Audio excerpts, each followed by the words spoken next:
Oh, No. yeah. There we Awesome. go.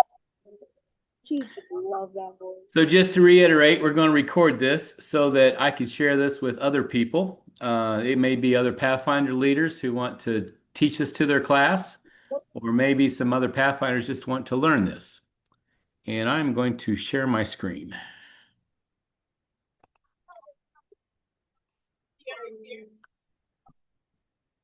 Can you guys see that? Yes. Awesome. All right. So if somebody is interested in getting this worksheet or even the PowerPoint presentation, you can email me as you see it here. There's got my name, my email address, and my phone number. And obviously, I'm talking to the Beltsville Buckaroos. That's kind of cool because I'm not there. And this is cool how we can share and do this. All right. So this is a fairly new honor. It's only a couple years old. I think it was, what was it, Pastor Mark? 24 when we adopted this? 23 or 24, yeah. Yeah. So, Quite a while to get perfected. yes, it did. Um, and it was submitted, and there were some people that had a problem with calling it the dam honor. I would submit to you it's because they don't understand what dams are. So that's why we call it the Dams and Levees honor, even though we rarely talk about levees. So I'll make a deal with you. Until you earn the honor, you have to call it the Dam and Levee honor. But once you earn the honor and you understand what dams are, then you can call it the dam honor. So you can point to it on your sash and say, look, I earned the dam honor. Okay. But I understand how it can be funny because I'm a civil engineer. And I remember one time I went to an all-day high hazard dam seminar. And I have to admit, in my Pathfinder age inner self, I was chuckling all day long, listening to them talk. They had this long discussion of dam topics from dam engineers, dam consultants who write dam specifications and draw dam plans and comply with dam regulations from the dam agency. We learned about the dam safety requirements, how to do dam inspections, look at the dam sites, compute the dam calculations, follow the dam details and dam drawings because we want to prevent dam failures. So they gave us a folder full of dam paperwork, and I have to admit, by the end of the day, I really had a damn headache with it in. So we're going to talk. We're just going to get that funny part out of the way because it is important to learn the difference between dam and dam, dam with an M and dam with an N. As you probably know, and I'm sure you guys aren't stupid, so you probably already know this, but dam is a barrier constructed to hold back water and raise its level. That's what the dam with an M. Dam with an N is short for the word damnation. And damnation means to be condemned by God to suffer eternal punishment in hell. And it's actually, most people consider that a curse word, but in the realm of curse words, it's really not a bad curse word. It's not vulgar. It's not anything like that. And it's actually in the Bible. But you have to actually find an old version of the Bible to find the word damn with an N or damnation. Pastor Mark, do you know why that is? Why you have to look in an old version of the Bible? If I remember right, it's based on the old Greek word that had a similar sound. And so it was kind of transliterated, not more than translated. They kind of just borrowed the similar sounds, is what I'm remembering. And so it's all about the hellfire part and all that stuff. And it really paints a picture of where you don't want to be and the choices you don't want to make. And then it somehow, in some point in time, got into the kind of pseudo swear words category. But for most of history, it's been part of religious history and where you don't want to choose to be. Right. As I understand, damnation means basically eternal punishment, like God is torturing you in hell and you're suffering forever. But later, Even though, when yeah, even though we know that forever simply means until the fuel is gone. so when the Greek people looked at it and how it was translated, they realized it wasn't really meaning that God is torturing us. So they changed the words from damn to destruction or punishment because we do have to face punishment someday for the sins that we do, and the sinners will be destroyed. So That's why you can't find that in a newer version of the Bible. At least that's what I'm told. It's all the newer versions talk about destruction or punishment, not some kind of eternal punishment of hellfire. But some people still believe that, but I personally don't. So anyway, I want to get that off the table. So today we're going to say the word damn a lot, and it's not the damn with an N, even though it's a curse word. It's not a bad curse word, but it's important, and I think we all understand where we're starting. All right. So everybody has a worksheet. Pastor Mark, Yep. are we in school today? What do you mean? Is this school? No. Willie, are you in This- school today?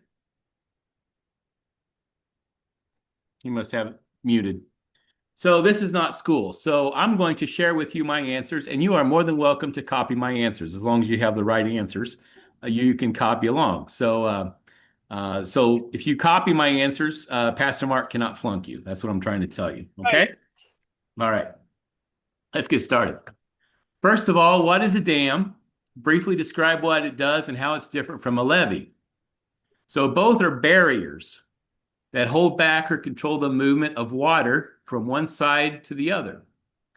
A dam is situated across the moving water, and a levee is situated parallel to the moving water. So what does that mean? So let's suppose we have Buckaroo River. Since you're the Buckaroos, we're gonna name a river after you. And off to the side of the Buckaroo River, Pastor Mark decides to build his house. Well, when it rains really hard, the Buckaroo River is going to overflow and it's going to flood. What happens to Pastor Mark's house? He's going to get flooded. It's moldy and wet. Yeah. I know. So how we can fix that? We can put a levee adjacent or parallel to the river, and that will protect Pastor Mark's house. So when the Buckaroo River gets tall, the water will go up, it won't overflow, and it'll protect Pastor Mark's house.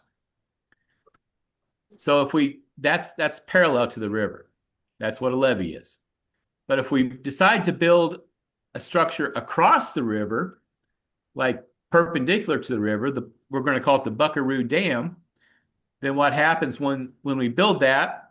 Then that's going to create a smaller river downstream. It's like your bathtub. If I dump a 5-gallon bucket of water on the bathroom floor, it's going to make a big mess. But if I put it in the bathtub where there's something to hold it, it'll drain out through that small pipe.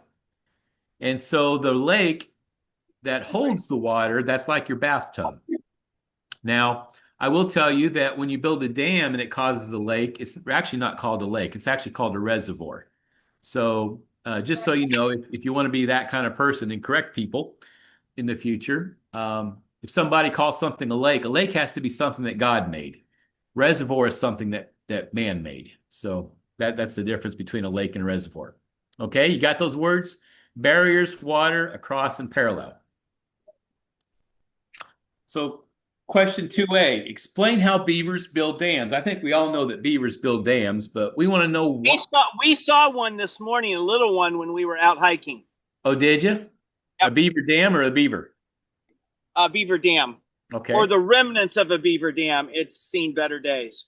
Yeah. That's good. So we all know that beavers build dams. So how do they build dams? So first of all, they chew down trees. And some people think that beavers eat trees. They're actually not trying to eat the tree. They do eat the cambium, which is a layer inside the tree, but they love to cut down sticks and trees. And then when they cut them down, they drag the branches over into the water. Then they stack the branches. They pack mud and rocks, and they keep fixing it. There are some really cool videos out there. I forwarded a couple of them to Pastor Mark. He may show you, but there's lots of YouTube videos that talk about how they introduced beavers into places that didn't have dams, and they really brought the whole area back to life. It's kind of cool. So I even saw a video where they took beavers and put them out in Utah, the deserts of Utah, and they gave them some sticks to play with, and the beavers actually created a dam in the desert. And when the winter snow melted, basically created a whole nice forest. It's really cool. So that's how they do it. They chew, drag, stack, they pack mud and rocks, and they keep fixing it because they do get destroyed sometimes. So why do they build dams? Because they want a safe home. Um, they know that if they had a home out where coyotes could get to them, um, they would, they'd be coyote food. So they want a nice, safe home that they get to. They actually get to it from underneath the water. It's a protected space. So, and what happens is it slows the water down. So they can take a fast river, they can dam it up and create a lake behind it, and that really slows the water down. So when they slow the water down, that really helps the environment. So they how to see how do beaver dams affect the environment? They make a pond deep enough for swimming and hiding. So it brings all sorts of other animals in, ducks, all kinds of birds, frogs, and fish who like the slow water. And it creates a whole mini ecosystem where the fish, frogs, and birds can live. And those are the videos that I was just talking about. They took places without much of an ecosystem, just kind of I'm gonna say a yucky place. And they created a dam that backed up the water and created all these other things to live and thrive and survive. So beavers are really very important that way. Yep. Does anybody know what a beaver's favorite snack is? Insects. Yeah, good job.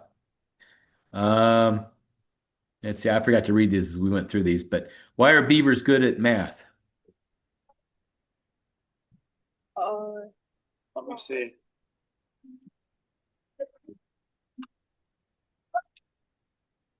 Because they like logarithms. And Oh, that's that's a good one. let's do one more. How do beavers make a bouncy dam? um, Yeah, but you can send her longer too.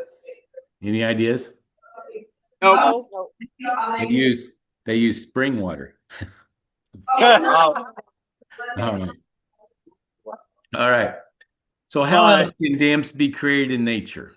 So there's actually a couple other ways that they get created. Glacial uh, dams happen. So that's when a glacier, it melts, and when it melts, it drops all this rock and other debris out, and it just backs up the water. So you'll see a lot of these in the mountains of, say, Colorado and other places in the Rocky Mountains or up in Canada. Glacial lakes are pretty popular. And also debris getting caught. So again, I'm a civil engineer. I work for a city, and we deal a lot with this. So, you know, a tree will fall over in the woods somewhere, and it may fall into the creek. And then when the creek water rises, the whole log floats downstream, and our bridges usually catch them. So we have to occasionally go out and clean these out. Otherwise, the pressure would basically knock our bridges over, and we don't like to do that. So how else can dams be caught in nature? Glacial and debris. There are the two answers there. 3A, what are the benefits of dams? So first of all, flood control. That's probably the biggest reason why the United States Corps of Engineers builds dams across the United States for flood control. They know places that get flooded out quite frequently. So remember that bathtub I was telling you about? That's exactly why they do it. If that 5 gallon bucket were to spill on the floor, it just goes everywhere. But they try to give it a volume, a storage volume, and then they release it at a slow rate. Could I argue that levees are also huge for flood control in the same way? Exactly. That's precisely primarily the only reason why we build levees is for flood control. Yep. Yeah. Electric power generate production. So as long as you have all this natural energy there, water likes to flow downhill. So when you back it up behind a dam and you open up a pipe or we call sluice gate, water rushes through there, and as it rushes through, it can spin a turbine. And we take that spinning of a turbine and we turn that into electric energy.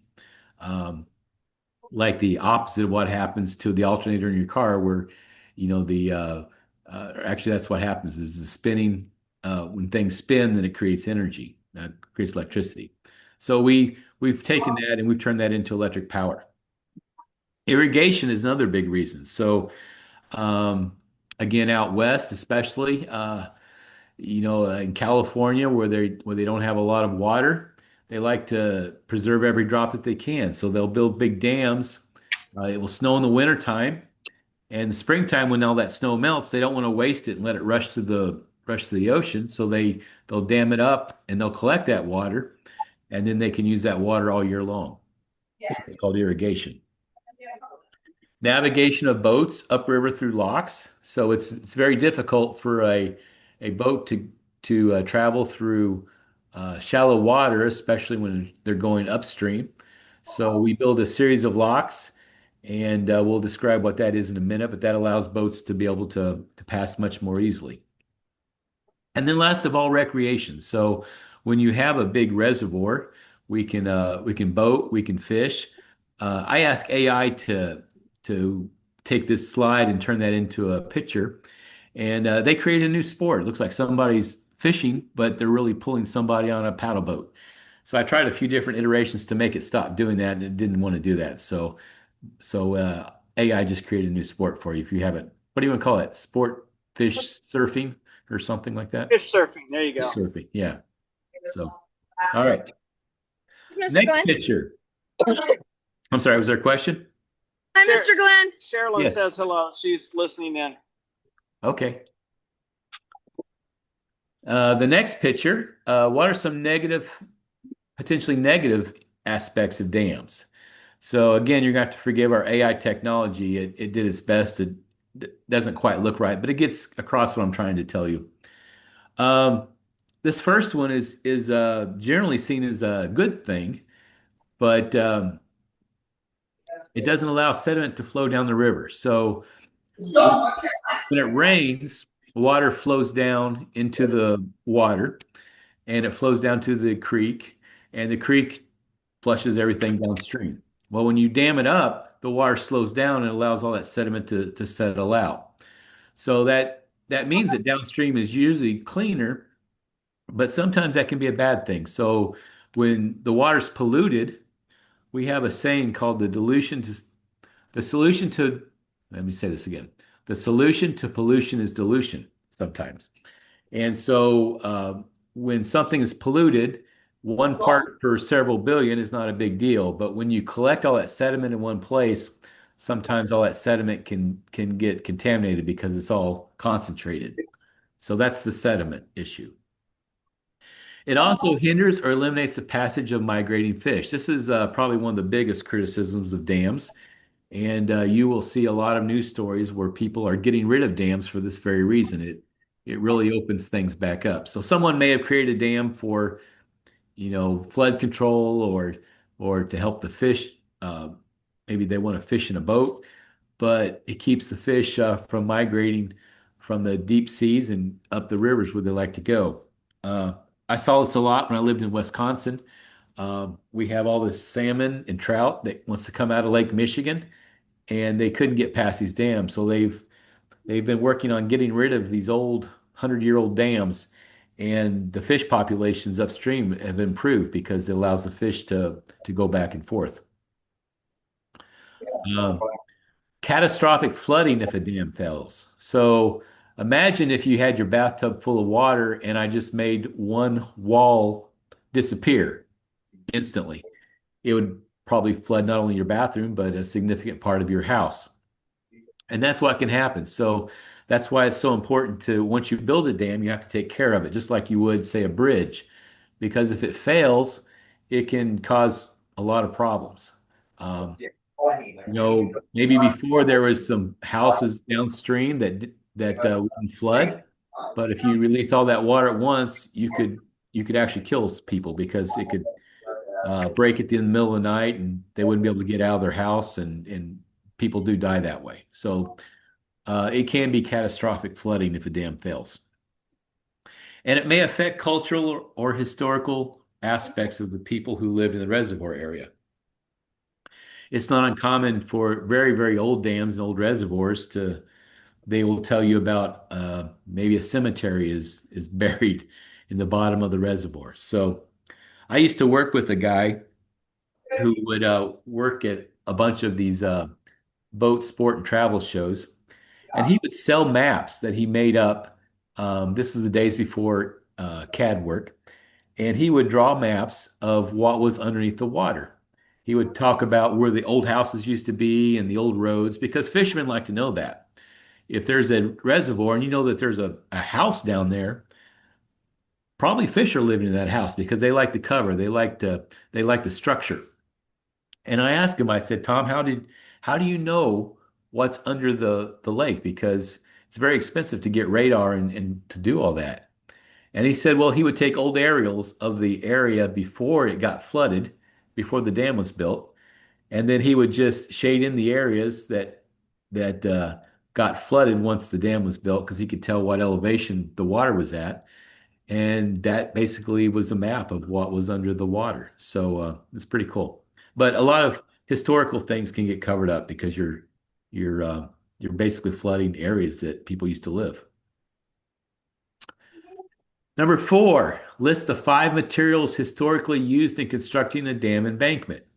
You can pretty much make a dam out of anything. Concrete is very nice because it's somewhat compact and very, very heavy. You want something that water doesn't penetrate through, and you want something that doesn't move when a force pushes on it. So concrete is very good in that regard. Earth is very, very popular because it's cheap. People, I mean, it's if you will, dirt cheap. It's not Uh, it's not extremely cheap because it costs money to dig it out and to put it in a truck and to haul the truck and to dump it and to roll it out and compact it. But considering everything else, it's a fairly inexpensive material. It's readily available. Um, you do have to be very, very careful on how you compact it. And these tend to be a very big dam too. So you need lots of room if you're going to put an earthen dam in. It just takes up a lot of space. Stone um, primarily was used before we figured concrete out, but they used to stack stones. Again, you're looking for something heavy and and impenetrable. So they would take blocks of stone and they would grout in between the joints and make that. If they did it fancy, it could be masonry. So you want all these stones to fit together. They would make the stones to fit them together like you would a wall. And then I can't say I've ever seen this last one, but I've seen pictures of them and wood. So, back in the pioneer days, that's really all they had available. So they would use it. Over time, they would rot. That's probably why we don't see them today, but those have been made. So concrete, earth, stone, and masonry are at least five, really the only things I could think of that they make dams out of.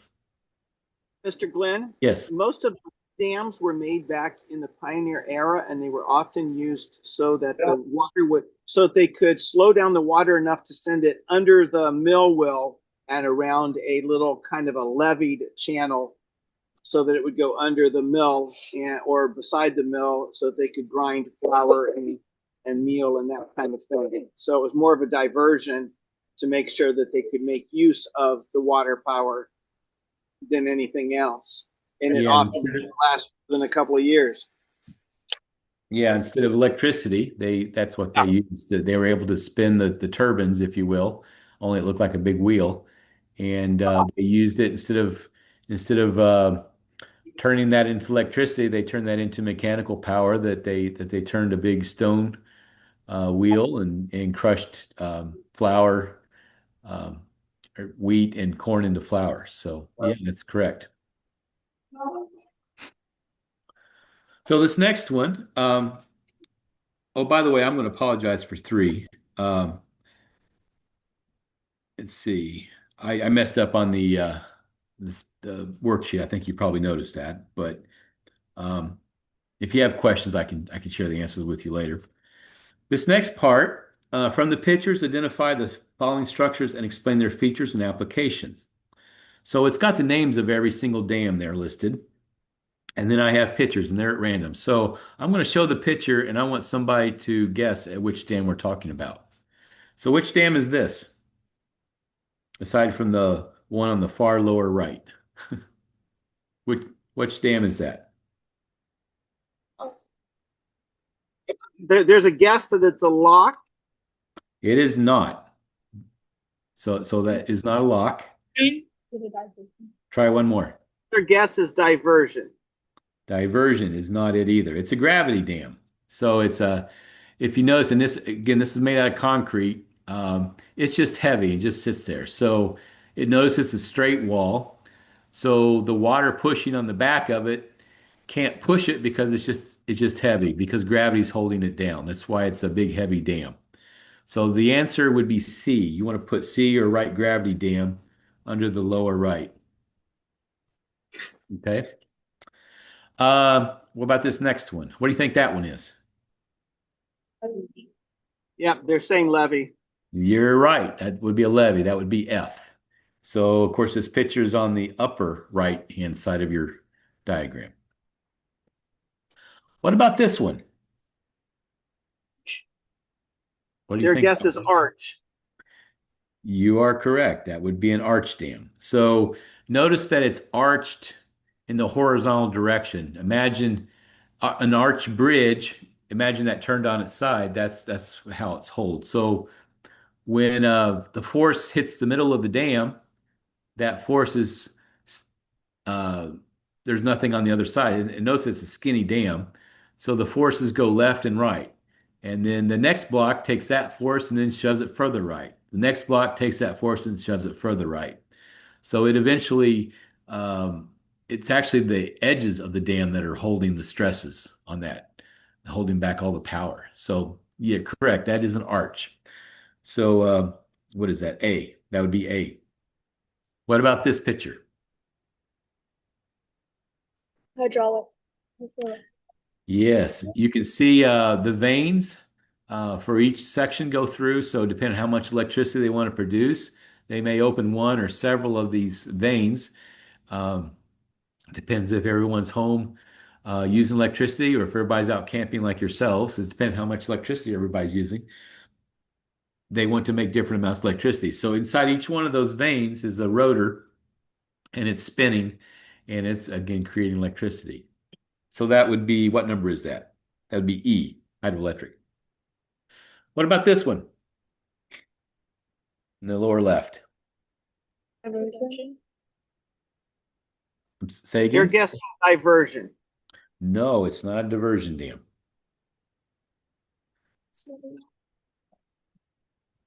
Anything else? Low. Buttress. Buttress is another guess. Correct. Buttress is the answer. So again, notice it's a fairly skinny wall is the actual dam part, but that dam is not falling over because of these buttresses. That's what those little pieces are called. That's a buttress. Okay. So that is what B? B for buttress. This one, it's hard to see, but it doesn't really matter what kind of dam it is, but it's called a dam. So notice that there's a dam in the middle, but this is a secondary dam. So what do you think that is called? Run of the river is what they're guessing. That'd be a wrong guess. Lowhead. Lowhead is the other guess. Nope. It's called a saddle dam. So imagine a saddle and notice, like you've got the front of the saddle that sits up high and the other saddles kind of dip down. So what happens is there may be a place where they want to, create a big reservoir. So they build this big dam, but they can't build it as big as they want to because it's going to spill over and go somewhere else. So a saddle dam is really a secondary dam, just somewhere else. It's a very, very short dam usually, or definitely shorter than your primary dam, but it's really a secondary dam if you think of it that way. But that's called a saddle dam, is a secondary dam. So that would be a J. Okay. And what do you think this one is? That's a lot. They're saying lock, and another guess is run of the river. The correct answer is run of the river.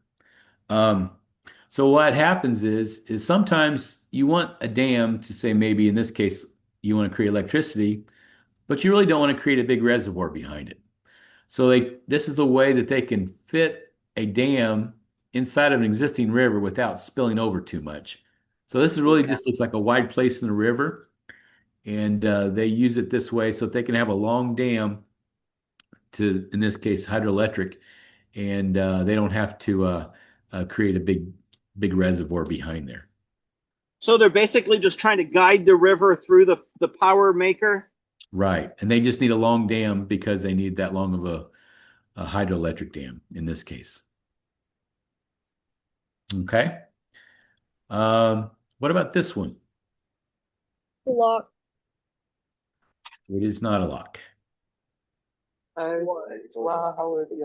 Diversion. This would be your diversion dam. So what you're looking at here, you're seeing a canal on the left side when the river went on the right side. So this is very common. I know here in Indianapolis where I live, there's basically the whole downtown, the canal, if you will, was created by a diversion dam. So there's a river that's in Indianapolis, the White River, and they put a dam up across it, uh, and they want most of the water to go through the canal, and because they used to do this because maybe they wanted the logs to go that way, or they wanted ships to go through the downtown area or something like that. So they create a dam just to create the water high enough so that it can go somewhere else. Like maybe they want to send it to, say, a factory that need to get supplies by boat or something. So those are called diversion dams. Okay. Now, what do you think this one is? Lock. Yeah, this one's a lock. So again, you can see, and we're going to talk a little bit about how that lock works in a minute. To get around the waterfall is right there. Yeah. So Go here's back one. in Go case back you one. don't know. Oh, I'm sorry. See, there's the waterfall right there, and they're trying to get around the waterfall smoothly. Just can't see it from this. Yeah, it's just hard to see the waterfall. Yeah, it's hard to see in your picture.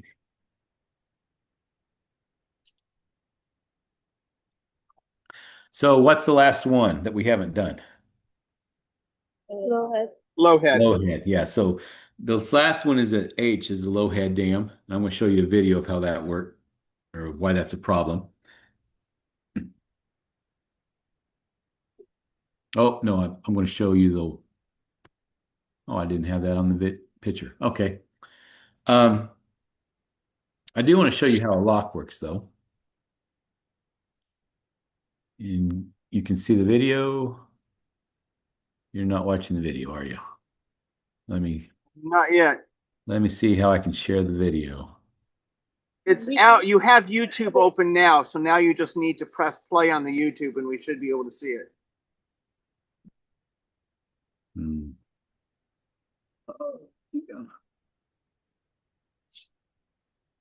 Maybe You not. seeing it? Yeah. But there's Yeah. no sound. You're watching There's it no- now? Yep. No sound. Okay. So what happened? The upstream side is on the right, and low stream side is on the left. And there's two sets of gates that operate. So if you're going downstream, pretty easy. Your boat comes up to the first gate, it opens it up, and you go into the middle chamber. And now let's see what happens. So they're going to close the gate on the right side, and then they drain the water out of the middle and allow it to flow downstream. So when it gets to the same level as downstream, then they open up the gates on the downstream side, and the boat can go away. Now, the opposite happens. A boat comes to it from the low stream side on the left.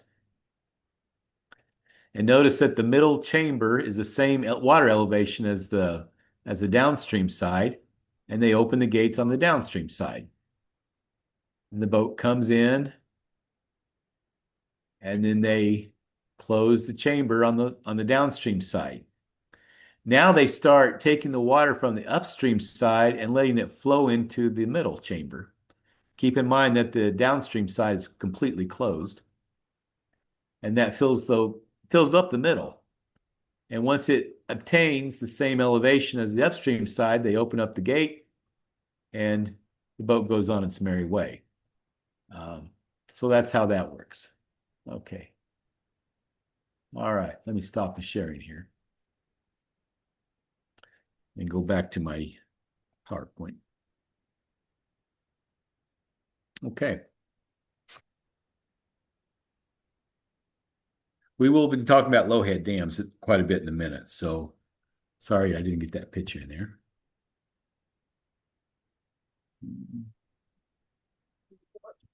Got to get back to my.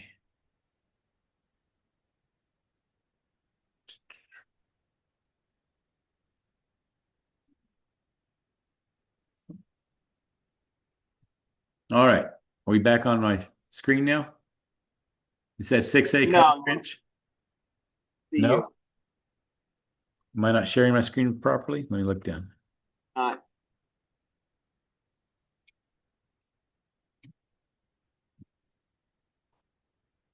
All right. How about now? 6A cutoff trench. Yep. Awesome. Okay. 6A cutoff trench is a deep clay section beneath a dam to keep water from seeping quickly from upstream to downstream. So remember, I told you that we don't want water flowing through a dam. But if you build it out of earth, which most of the big dams are made out of earth, that's going to happen because water gets soaked and then it actually goes through the dam. So as a dam engineer, we have to figure out exactly how to calculate that. And so we actually draw what we call flow net diagrams, and these lines represent how the water flows through or underneath the dam. And once we do that, that's very important to know because what happens is if water starts flowing through, it can start picking up itsy bitsy pieces of soil and it carries it out. And if it carries it out, then it picks up more soil and the water starts going faster and faster and faster. And pretty soon we see water on the other side of the dam, which clear water is not a problem or is not much of a problem. We don't like to see a lot of water on the other side of a dam, but we know it happens because it's gravity, and that's how gravity works. But we want to make sure that that water flows so slowly it doesn't start picking up soil, because if it does, you'll see muddy water on the other side of the dam. And when you see muddy water, that means that mud is coming from somewhere. It's coming from inside the dam, which can create a big failure. We don't want to see that happen. So what a cutoff trench will do, we actually dig down inside of a dam, either as we build it or we'll build it with regular soil, then we'll fill it full of, could be concrete, but it's usually clay. And that way our flow net diagram, it can't make it through that place in the middle of the dam. So we know that the whole dam is safe. It's not going to start um, washing out soil. And we're going to actually show a neat picture of that, what happens later. We don't want to, you never want to see muddy water on the other side of a dam. 6B, a fish passage or a ladder. This is a method for fish to swim upstream and negate the harmful impacts of fish migration caused by dams. So the coolest one I've ever seen was out in Seattle. They actually had it so you could actually walk inside of a room on the side of this, and they had it look like a bunch of fish tanks. So you could actually see the fish swimming through this. But what they do is on the side of the dam, they allow some water to basically come stair stepping down, so fish can feel like that they're swimming upstream. And it depends on what kind of fish you're trying to protect. Some fish don't like to jump. Some fish love to jump. So if you have a fish that loves to jump, like salmon, they'll build it so that they actually jump out of the water and they jump from pool to pool to pool. Uh, Sometimes you'll see what happens on the upper right. They just basically have pipes going through. So it's basically like a series of fairly still water, and they only have to swim hard for a little bit, and they can rest in the in the pool. Then they go through another pipe, and they swim hard, and they can rest in the pool, and they just go from place to place to place. And that's called a fish ladder or a fish passage. They're pretty cool to look at. If you're around a dam and see something funny like a small dam, skinny dam on the side, go take a close look at it. It's probably a fish ladder.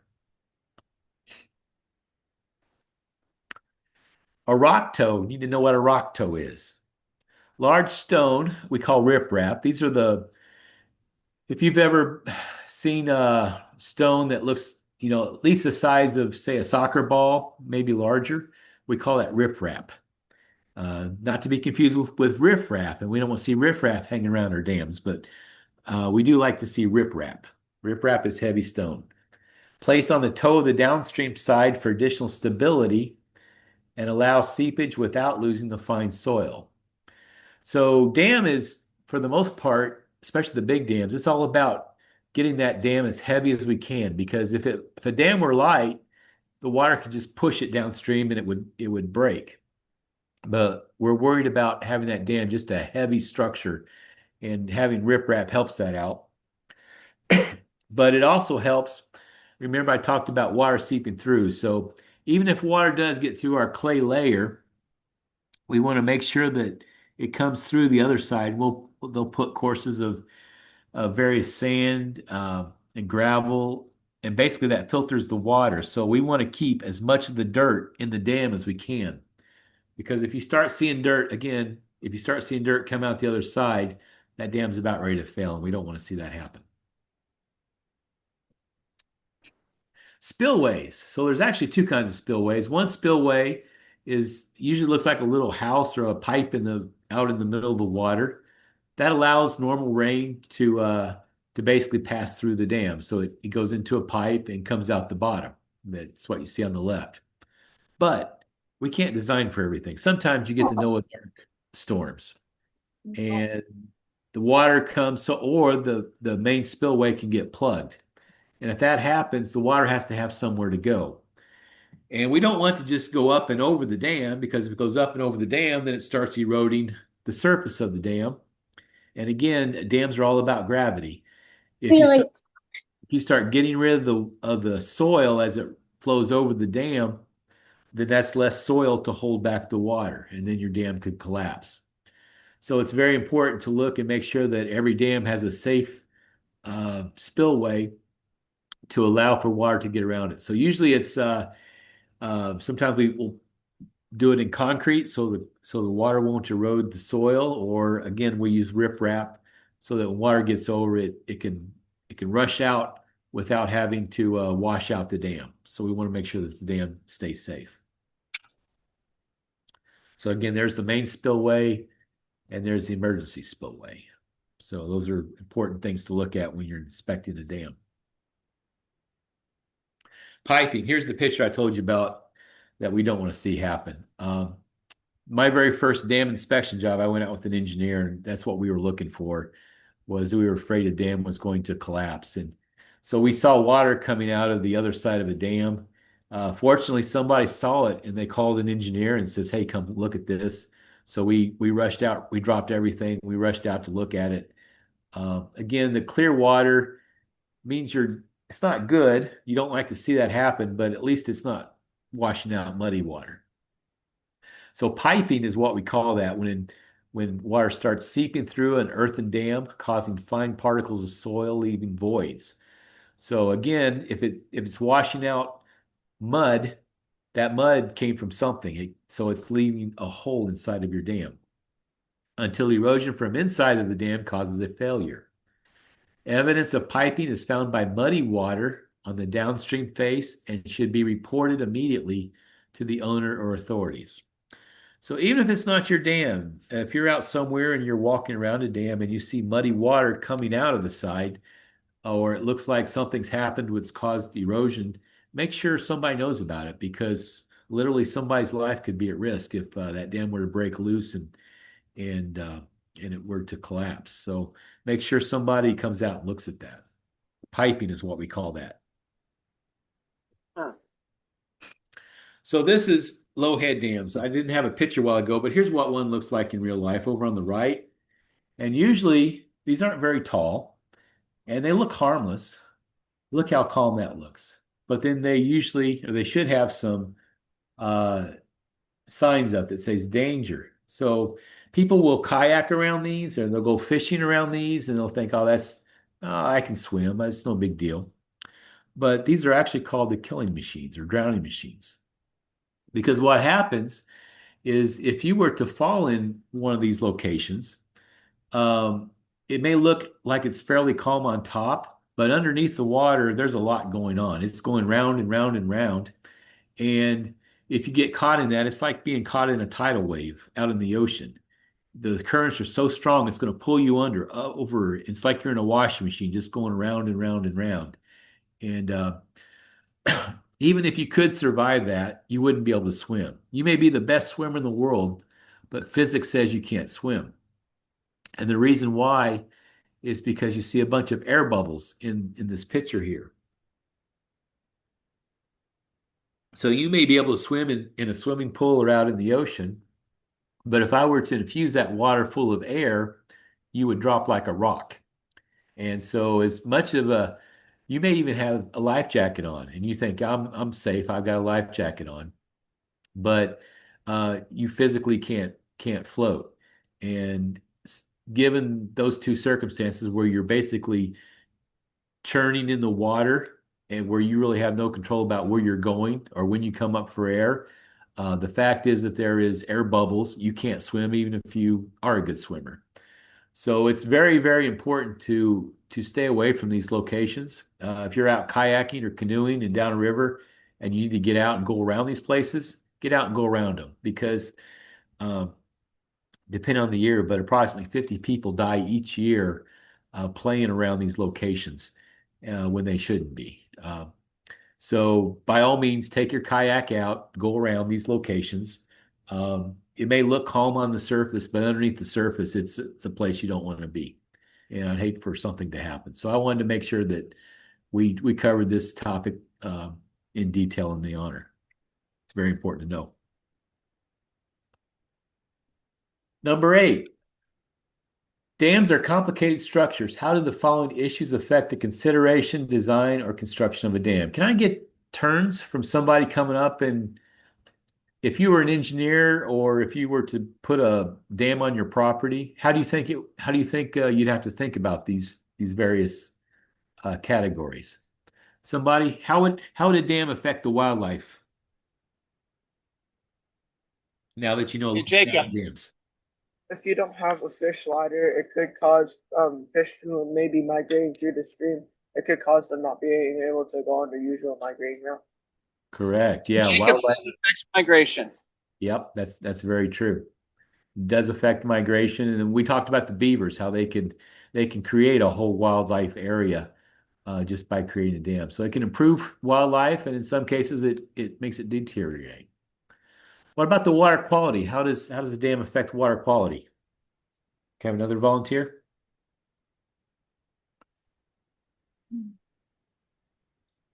And this isn't something you have to write on your worksheets, so Anya. If there was a poorly built dam, then the dam would pollute the water and like it would destroy a lot of things there.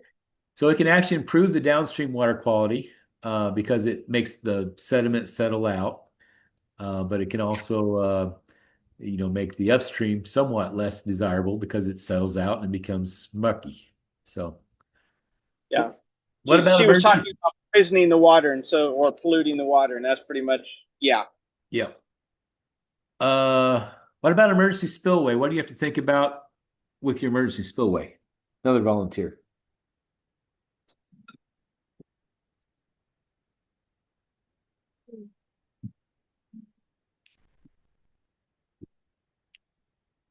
Somebody hasn't gone yet, so the rest of you, you're on tap.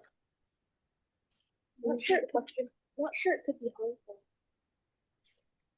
Do you remember what the emergency spillway? Emergency spillway is if the big flood comes, you want to make sure that So it says affect the consideration, design, or construction of a dam.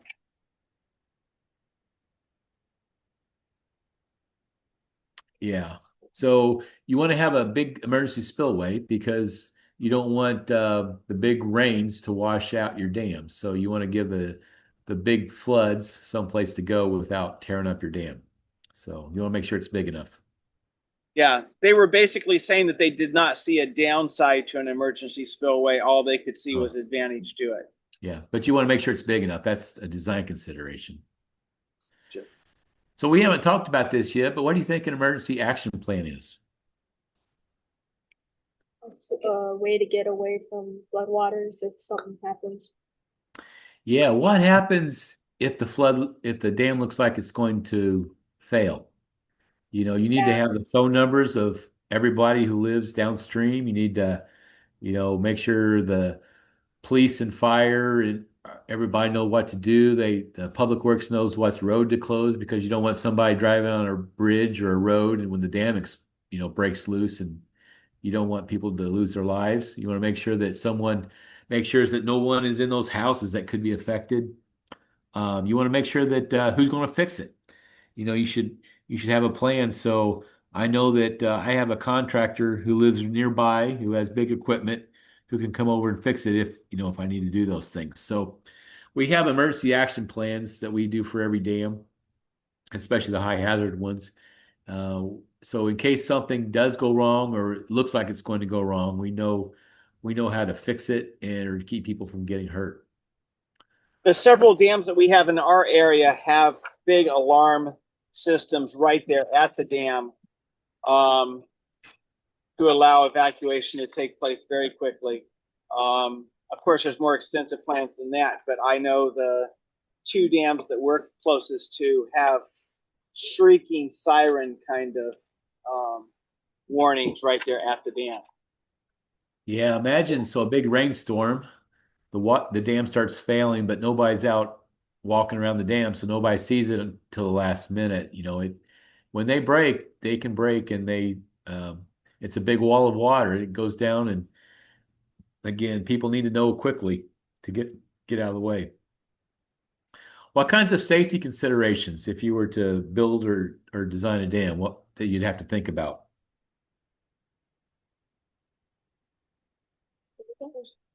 Which one?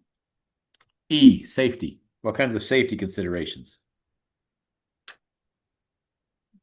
Like you were saying, the breaking of a dam would be is catastrophic. Yeah, breaking of the dam. Obviously, Illy. you don't want people to trip. Second, Walk- Mr. Glenn. Illy's got an idea. Oh, yes. Isn't like don't play around in them or like near the water how we were talking about with the other dams and not like to play around in the water because then like how we were talking you could like Exactly. Sometimes people will even put cables up across to keep people from, floating downstream or floating over a dam. Um, Obviously, you want people to, you know, as they're playing around dams, you don't want to create places where they fall. You don't want to create tripping hazards. Um, yeah, so safety is a huge consideration when you get high hazard dams. What do you think geotechnical investigations are, and why is that important? So geo means earth or rock, right? Correct. Knowing what all that. So one is guessing knowing the mineral composition of the water might be important. What else? Not really the water, it's the soils. It's the soil. So what we want to make sure, again, we don't want to see water moving through the earth or moving around the dam or through the dam. So we want to make sure that the earth we put in the dam is going to stay where it won't. We don't want to see piping going through the dam when we build it. So more clay means that water's less apt to seep through it quickly versus like say sand. That's why we don't build dams out of sand, because if you build out of sand, water flows through sand pretty quickly, and as it starts flowing through, it's going to start pulling little pieces of sand through, and pretty soon you have piping going on and failures. So, and you want to make sure that like the arch dams and so forth, that you tie into rock. So you need to know where all the rock is, because those are depending on bracing itself against the rock. That's really what's holding the strength of the dam. So we want to know where all the rock is, and we want to make sure that again, you want to make sure the water doesn't flow under or around, and so geotechnical is very important in the design of a dam. What about a discharge structure? Why is that important? What do you need to consider for that? What is a discharge structure, Mr. Glenn? Remember the emergency spillway? Well, the main spillway is what I would call the discharge structure. So that allows water to get through the dam. So every time it rains, you don't collect all the water for irrigation. You allow it to get through. So you want to make sure it gets through safely without, again, tearing up your dam. Pipes that used to be So, part of the dam. Those are discharge structures. what do you think slope stability is? The slope of the dam, how stable it is. Correct. So if again, it goes back to geotechnical investigations. So some types of soil I can stack up at, say, a 45 degree. Other types of soil is not so stable and it needs to be at, say, a 30 degrees. Because that's the way a dam can fail is if maybe it gets a little bit of water in it.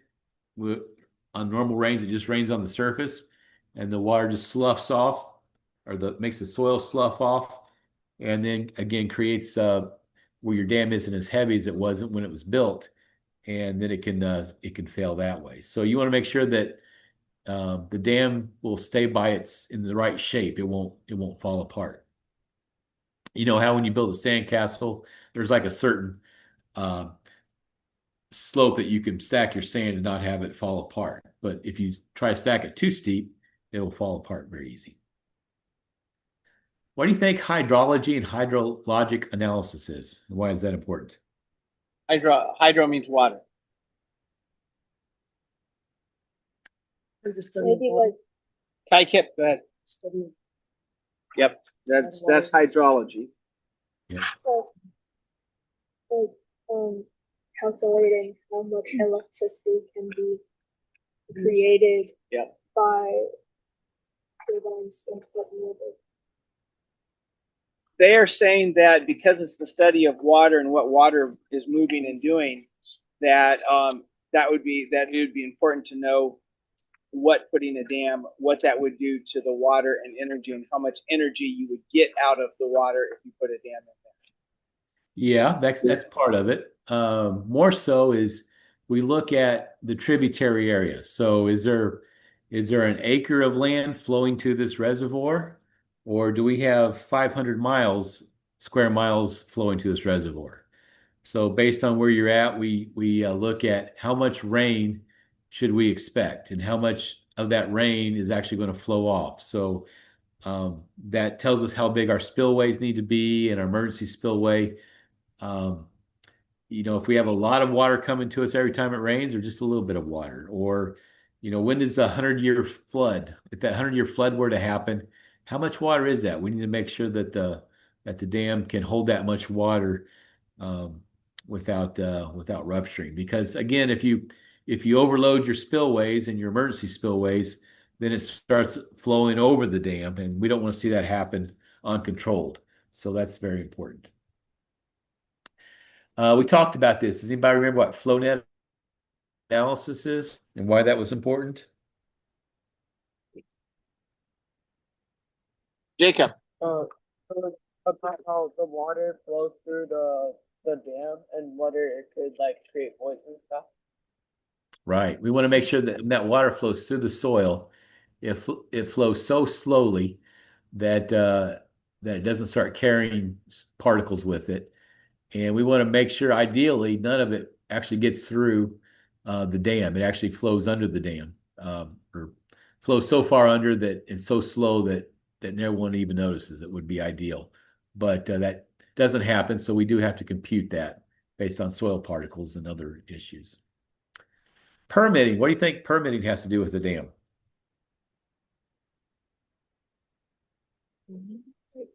What are some permitting concerns if you were to want a dam on your property? What do you think some permitting concerns would be? Go ahead, Josue. Like the exact, like the location, like the feature, like the features around it, like if it's like safe.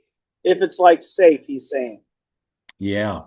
So that is very important. We want to make sure that, so they will say, okay, if your dam were to fail, is there any houses at danger? So we would have to make sure that we don't want to hurt anybody. Um, the environmental issues, we've talked about the fish passages and so forth. We talked about all those kinds of things. So that's a lot of permitting to build the dam.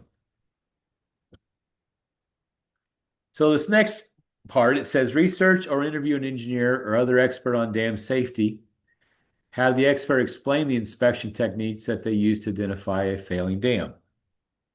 So I am going to share, where is it? Can you see my dam safety inspection checklist? Yep. Okay. So this is it's a 19-page document. So just to kind of show you the kinds of things, this is what an engineer would typically, obviously there's different forms, but this is one I just pulled up. 19 pages, a lot of information. So it says, notice it says complete all portions. So this isn't something you do very lightly. This is something that can take several hours to actually fully inspect even a small dam. And if it's a large dam, obviously it can take several days or probably weeks to do it correctly. But the date of inspection, the name of the dam, and so forth. I'm not going to read everything, but it asks for a lot of information about the owners and who owns it. Why do you think that's important to know who owns the dam?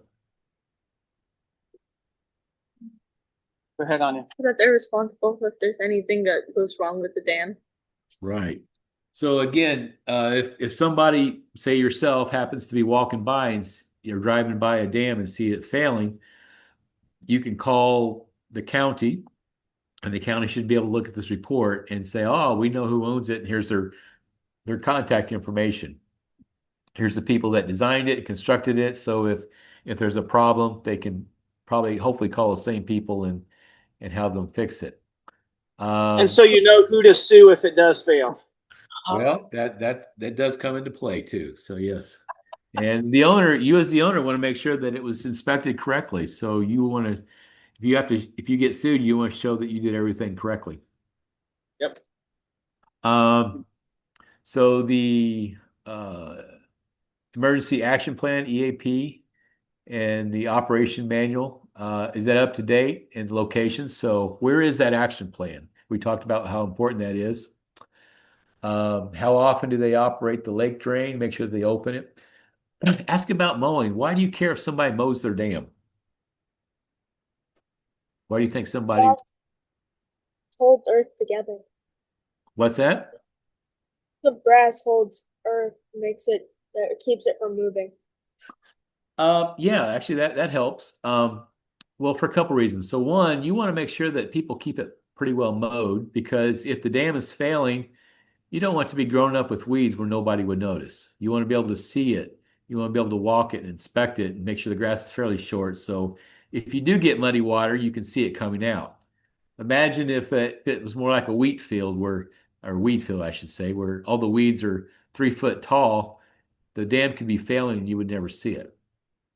The other thing is you want to make sure that you keep it mowed so you don't have trees growing or big shrubs. Why do you think trees and shrubs are a problem? What do roots do? Somebody say something about roots? Yeah, they said roots tear apart stuff. That's correct. Roots actually, so you may have built the perfect dam. It's got nice clay interior, and water can't seep through it, but then somebody lets trees grow on top of it. Well, those tree roots go down and basically cut right through the clay layers and the grass layers and give a way for that water to pass through much more easily. Then you start seeing piping going on.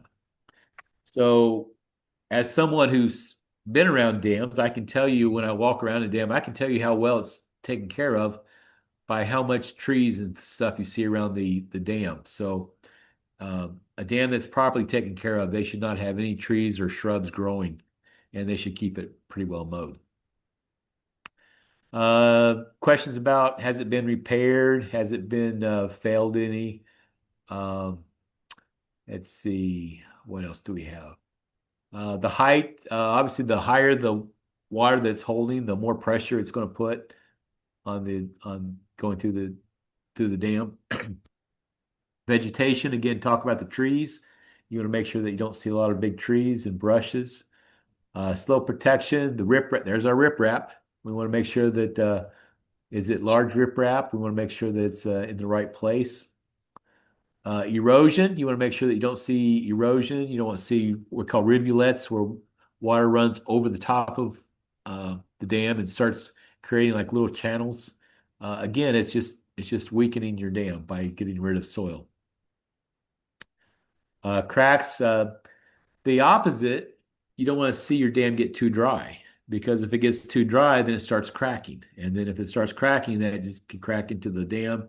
And then you've also created a way for water to get through. So if you live in a very, very dry region, you want to make sure that the soil water goes through it to keep it wet, but yet not so wet or not so dry that uh, it cracks open. So let's see. Rodent bureaus. Oh yeah, this is a big one. We haven't talked about yet. You want to make sure that you don't see any evidence of animals. So like gophers or groundhogs, because what do you think gophers and groundhogs do? They dig into your dirt, right? So they dig into your dirt, and again, they're actually just working against everything you did to build the dam. Uh, they're trying to look for earthworms and whatnot, but what they're actually doing is creating shortcuts for that water to rip through your dam.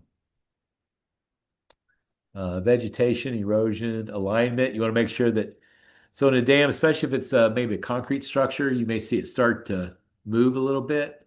If it's starting to move, that means something's starting to fail. Uh, as civil engineers, we don't like our designs to move. Mechanical engineers like their designs to move. If it doesn't work, their designs are broke. A civil engineer, if our designs move, it's broke. If it stays sitting by itself, it working perfect. We like for things to stay perfect. With how, we talk about the size of the dam, instabilities, again, rodent bureaus, different parts of the dam. That we look at the downstream slope, again, the erosion issues, the seepage. Uh, Sometimes we have inspection ports we can look at to make sure we don't see muddy water inside the dam. Embankment drains.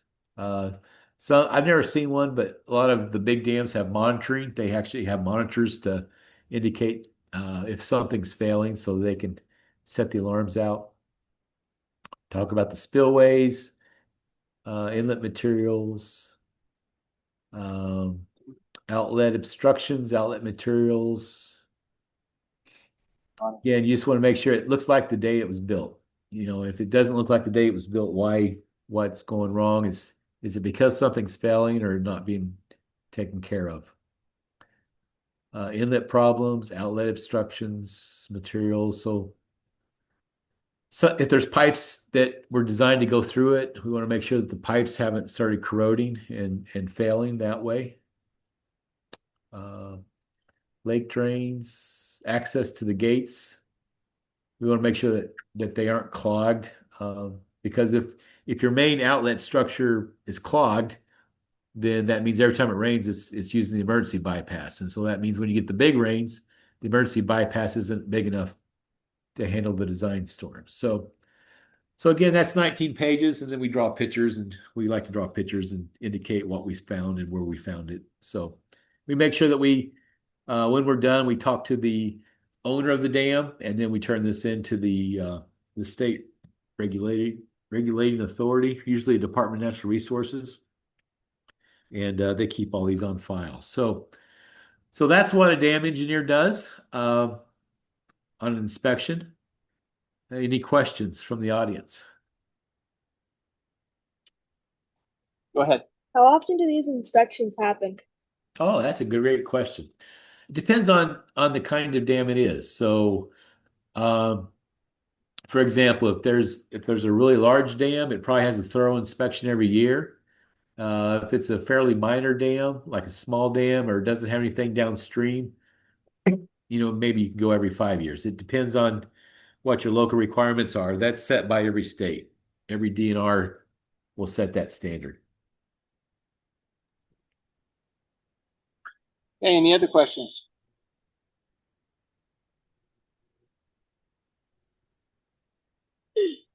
All right. Have you ever experienced a dam fail? I have not ever seen one fail. The closest I've came, like I said, we got called out, and I was actually just an intern at the time. Um, our office got a call and said, "Hey, there's a dam getting ready to fail." So the senior engineer, who probably had like 8 master's degrees, very serious, smart guy, he says, "Drop everything you're doing, Glenn. Let's go on a trip." So I hopped in the car with him, and we drove out to the dam and walked around the face of the dam for a while, and I got to witness that in action. It was pretty cool. But I've been places where I've seen one that had failed, like it failed like several months before, and made a big mess. But I've never actually been around to see one fail when it happened. Okay. Okay. Any other questions?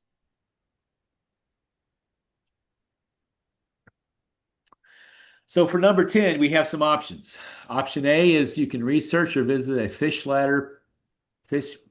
passage or a ladder for a dam structure and design sketch one for a dam near you. And this is, again, some cutaways of what a fish ladder may look like. Option B is research and or visit a lock system using materials of your choice. Construct a model of a lock system with moving parts. Notice it does not say it has to be functional. It just moves. So you can take cardboard boxes and show how this might work. But looks like somebody here took maybe 3D printed a cool lock system. I know maybe you can use Legos or something, but these are kind of cool. Option C is using contour maps, design a dam for a local stream. So what you can do is you can get on a website called USGS, United States Geological Service, that has contour maps of all over the United States, and you can find your location, and it actually has contour maps, so you can actually figure out where you might want to put a dam, and based on the elevation of the dam, then you can basically figure out how big that reservoir would be. So here's some various things you'd have to research and figure out the terms to do that. Pastor Mark, what is your club going to do? We are going to, at the end, our last meeting of the year, we are going to go and visit a lock system. Nice. We live not too far from the CNO Canal. It still has pieces of it that pseudo function for kind of tourist purposes. And so we're going to go visit one of the locks. There's 3 or 4 that are actually still functional to some level. They're wet. And so we're going to go visit one of those pieces and see what we can see and discover. Usually, they have some sort of a plaque nearby that tells you how it works. And I have been to places where there's like a whole visitor center that illustrate it. So there's different ways they can valve, they can empty and fill the middle area. And sometimes they're just sluice gates. Sometimes they're actually pipes and valves that they open and close. But it actually takes very little energy to make these work. So that's pretty cool. I'm glad you guys get to do that. Yep. Yeah, we live in the area where the very first canal system in the United States was built. It is no longer functional, and it's just basically a grass hiking trail now. But up around Great Falls, Virginia, the very first canal attempt, it didn't work very well, didn't make enough money, didn't go far enough to do anybody any good. So it failed financially, not because the canal failed, but because the finances failed. No, that's, but we are going to visit part of a canal that lasted for quite a while, and they now have 100-mile long trail along it that you can bicycle or run. I think it goes most of the way to Pittsburgh, if I remember right. So it's a nice long way. Okay. Yeah, so that's what we're going to do in a few weeks. So looking at the worksheet, so on number 8, since you discussed the issues that affected consideration, you guys can all check that box. And number 10, whenever you guys do 10B, you just check 10B to show that that's what you did. And number 9, we talked to you. And number 9, you talked to me. You did. Number 11, it says to read Daniel 5, and then we're going to ask a question about why did God take Babylon away from King Belshazzar? So Daniel 5 is kind of a neat chapter. Let's take turns. If I could have volunteers read one slide at a time. Feel free to pass this around. It's too small for you to read it from where you're at. So just read a little bit and then pass it to your right. Okay. Read the whole thing. Just read some and then pass it on when you're ready. It's quite a few verses. King And there's- Belshazzar. Can you hear her? I can, yes. King Belshazzar gave a great banquet for 1,000 of his nobles and drank wine and with them. While Belshazzar was drinking his wine, he gave orders to bring in the gold and silver goblets that Nebuchadnezzar, his father, had taken from the temple in Jerusalem, so that the king and his nobles, his wives, and his concubines might drink from them. So they brought in the gold goblets that had been taken from the temple of God in Jerusalem, and the king and his nobles, his wives, and his concubines drank from them. As they drank the wine, they praised the gods of gold and silver, of bronze, iron, wood, and stone. Suddenly, the fingers of a human hand appeared and wrote on the plaster of the wall, near the lampstand in a royal palace. The king watched the hand as it wrote. His face turned pale, and he was so frightened that his legs became weak and his knees were knocked.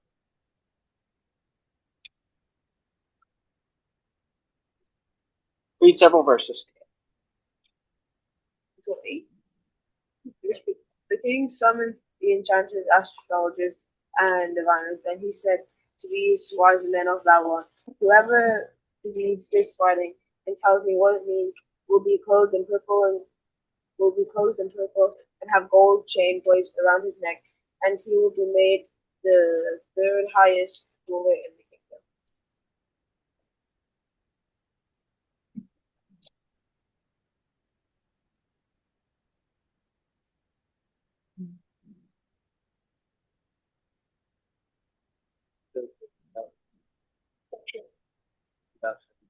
And even more terrified, and his face grew more pale. His nose moved his back. The queen, hearing the voices, came to the banquet hall. May the king live forever. Do not be alarmed. Do not look so pale. There is a man in your kingdom who has the spirit of the holy God in him. In the time of your father, he was found to have insight and intelligence of him, and wisdom like that of God. Your father, King Nebuchadnezzar, appointed him chief of the magicians, enchanters, astrologers, and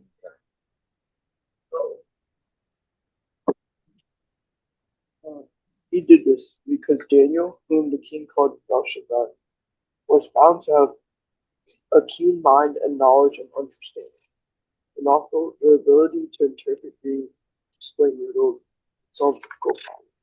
Call for Daniel, and he will tell you what the writing means.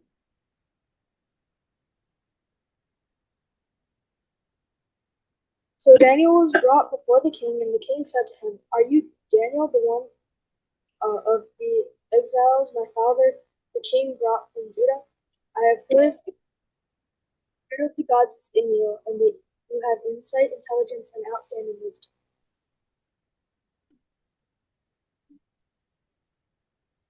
The wise men and enchanters were brought before me to read this writing and tell me what it means, but they could not explain it. Now I have heard that you are able to give interpretations and to solve difficult problems. If you can read this writing and tell me what it means, you will be clothed in purple and have a gold chain placed around your neck, and you will be made the third highest ruler in the kingdom. Thank you. Top of the page. Then Daniel answered the king, "You may keep your gifts for yourself and give your rewards to someone else. Nevertheless, I will read the writing for the king and tell him what it means. Your Majesty, the Most High God gave your father Nebuchadnezzar sovereignty and greatness and glory and splendor. Because of the high position he gave him, all the nations and peoples of every language dreaded and feared him. Those the king wanted to put to death, he put to death. Those he wanted to spare, he spared. Those he wanted to promote, he promoted. And those he wanted to humble, he humbled. But when his heart became arrogant and hardened with pride, he was exposed from his royal throne and stripped of his glory. He was driven away from people and given the mind of an animal. He lived with the wild donkeys and ate grass like an ox, and his body was drenched with dew of heaven, until he acknowledged that the Most High God is sovereign over all kingdoms on earth, and sets over them anyone who.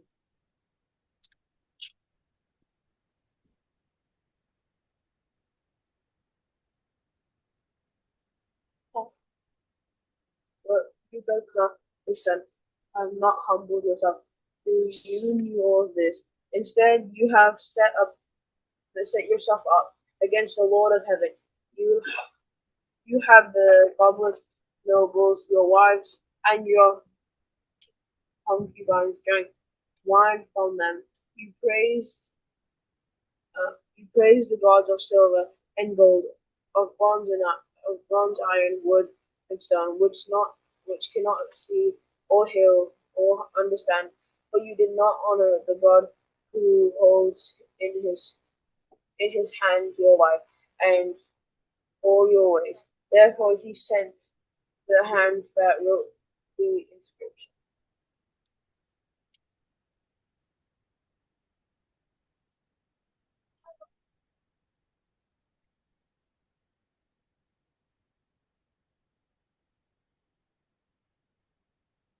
I'm sorry. You get through the kingdom? Huh? Did they get to verse 29? No. No. Okay. This is the inscription that was written Mene Mene Tekel Parsin. Here is here is what these words mean. God has numbered the days of your reign and brought it to an check up. You have been weighed on the scales and found wanting. Herod. The kingdom is divided and given to the needy. Then Belshazzar's command, Daniel was clothed in purple and a gold chain was placed around his neck. And he was proclaimed the third highest ruler in the kingdom. I'll read the last one. That very night, Belshazzar, king of the Babylonians, was slain, and Darius the Mede took over the kingdom at the age of 62. So the question it asks, why did God take Babylon away from the king Belshazzar? Do you remember why? He wasn't humble and He, He correct. wasn't humble. He was greedy. Those are the answers they're saying. Yep, those are correct. He wasn't humble, so God took it away from him. Now, the last verse, the Bible doesn't tell us what happened. It just says that very night, Belshazzar, king of Babylonians, was slain, and Darius the Mede took over the kingdom. Kind of jumps over a whole lot. But fortunately, we have a lot of historical data, and we know how did the Medes and Persians invade Babylon? Here's what happened. So here's a picture of what we think Babylon looked like. It was a very big, powerful city. They had running water. They used the Euphrates River actually to supply water to the whole city. And they actually, you can see the part there in the middle, which was the royal palace, plus where the people lived. It was all surrounded by a big wall. Pretty much nobody could invade it. But You had fresh here- water all the time, no matter what. yeah, well, you fresh. I mean, it's not drinking water, but it's the Euphrates River. But it would come through and provide enough water that they could boil it, I assume, and drink it okay. But the only way, even the parts where there weren't walls, it's very difficult to invade because of the river. It's not like somebody could come through on boats or something very easily without getting clobbered by the guards. So it was very well protected. But the Persians dried up the Euphrates River. How did they do it? They diverted it upstream. So the Medes and the Persians, Cyrus the Great, actually they worked in cahoots with each other.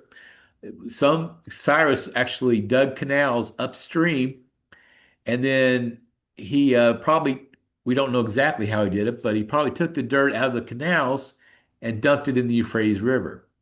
So when you do that, you remember what kind of dam that's called? That's called a diversion dam. So you're blocking up the river to send it somewhere else.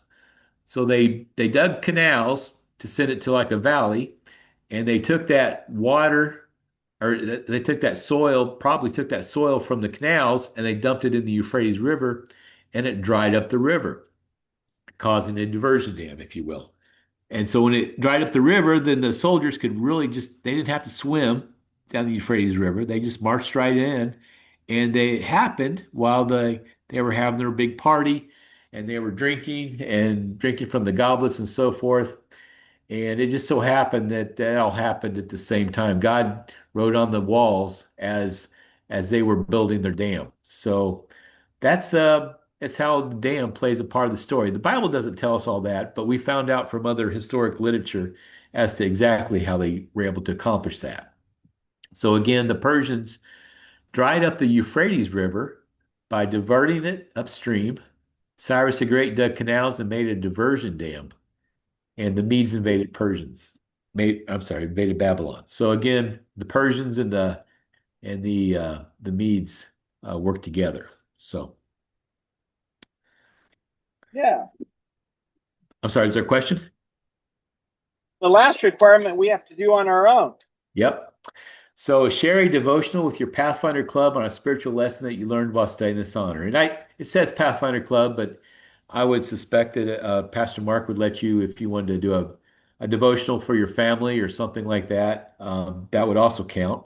But so dams hold back water. So when you think about water in the Bible, what does that uh, typically represent? Pastor Mark, you have any ideas?